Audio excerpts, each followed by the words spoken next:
ഈ സിനിമ അപ്പം പഴയ പോലീസ് ഉദ്യോഗസ്ഥരെ നമ്മൾ ഓർമ്മപ്പെടുത്തുകയാണ്. നമുക്ക് ഓർമ്മ വരുവാണ് ഇവരൊക്കെ എന്ത് കഷ്ടപ്പെട്ടായിരുന്നു ഒന്ന് ചെയ്തതെന്നില്ല.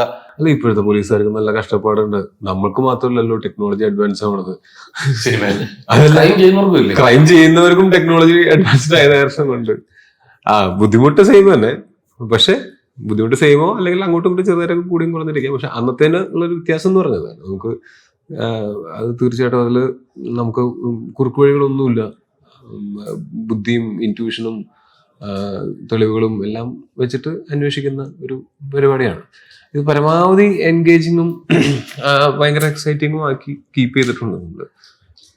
ഇതൊരിക്കലും ഒരു സ്ലോ ബേണർ സിനിമയോ അങ്ങനെയൊന്നുമില്ല. ഇത് ഇൻവെസ്റ്റിഗേഷൻ എന്ന് പറഞ്ഞാൽ തുടങ്ങി കഴിഞ്ഞാൽ പടപടാന്ന് പറഞ്ഞിട്ട് ഇങ്ങനെ പോകും.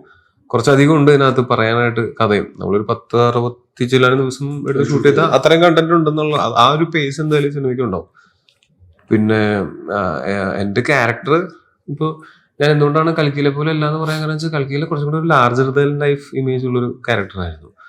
കുറെ പേരെയൊക്കെ ഇടിച്ചിടാൻ പറ്റുന്ന ആരോടും ആൻസറബിൾ അല്ലാത്തൊരു ക്യാരക്ടർ എന്നുള്ള പോലെയാണ് നമ്മൾ ആ ക്യാരക്ടറിനെ സമീപിച്ചിരുന്നത്.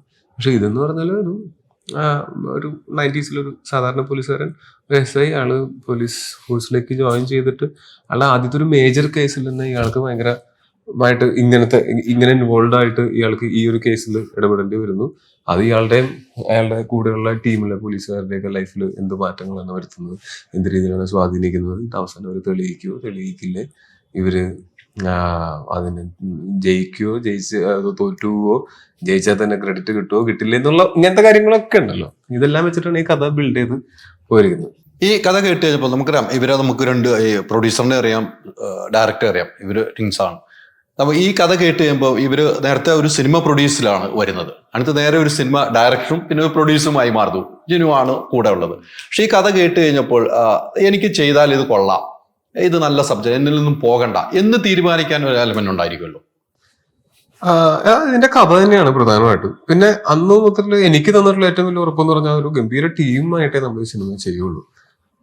അതാണ് എനിക്ക് ഒരു മേക്ക് ഷുവർ ചെയ്തത്. ഞാൻ കഥ എനിക്ക് ഇഷ്ടപ്പെട്ടു, പക്ഷെ ഞാൻ എങ്ങനെ ഈ സിനിമയിൽ ട്രസ്റ്റ് ചെയ്തു പല കഥകളും കേട്ടിട്ട് ചിലപ്പോൾ അത് എടുത്തു വരുമ്പോൾ അത്രയും നന്നായില്ലെങ്കിൽ എന്ത് ചെയ്യും എന്നുള്ളപ്പോൾ അപ്പൊ പിന്നെ ടീം നന്നാവുക എന്നുള്ളതാണ് എനിക്ക് തന്നൊരു ഉറപ്പ്. അത് അവർ കൃത്യമായിട്ട് പാലിക്കുകയും ചെയ്തു. എല്ലാത്തിലും അത്യാവശ്യം ഇതിലും പ്രഗത്ഭരായിട്ടുള്ള ഈ സിനിമയ്ക്ക് ആവശ്യമുള്ള ആൾക്കാരെ കൃത്യമായിട്ട് എല്ലാ ഡിപ്പാർട്ട്മെന്റിലും പ്ലേസ് ചെയ്ത് സിനിമയുടെ ക്വാളിറ്റി ഒരു തരി പോലും കോംപ്രമൈസ് ചെയ്യാതെ നമ്മളൊക്കെ ആഗ്രഹിച്ച പോലെ തന്നെ ചെയ്തു. ഇതിനെല്ലാം നേതൃത്വം കൊടുത്തുകൊണ്ട് ഡാർവിൻ പൊതുവെ ഭയങ്കര സൈലന്റ് ആയിട്ടുള്ള ഒരാളാണെന്ന് നമുക്ക് തോന്നുന്നുണ്ടെങ്കിലും പുള്ളി ഭയങ്കര ഈ പരിപാടിയിൽ ഭയങ്കര സോളിഡ് ആണ്. പുള്ളി തറവാണ് ആസ് എ ഡയറക്ടർ എന്നുള്ളത് നമുക്ക് തുടക്കത്തിൽ മനസ്സിലായി. ആ ഒരു ട്രസ്റ്റ് ഉണ്ടായിരുന്നു. ആ ട്രസ്റ്റ് ഉള്ള കാരണം കൊണ്ട് തന്നെ നമുക്കും അങ്ങോട്ടും ഇങ്ങോട്ടും ഒരു ഗിവ് ആൻഡ് ടേക്ക് ഉണ്ടായിരുന്നു.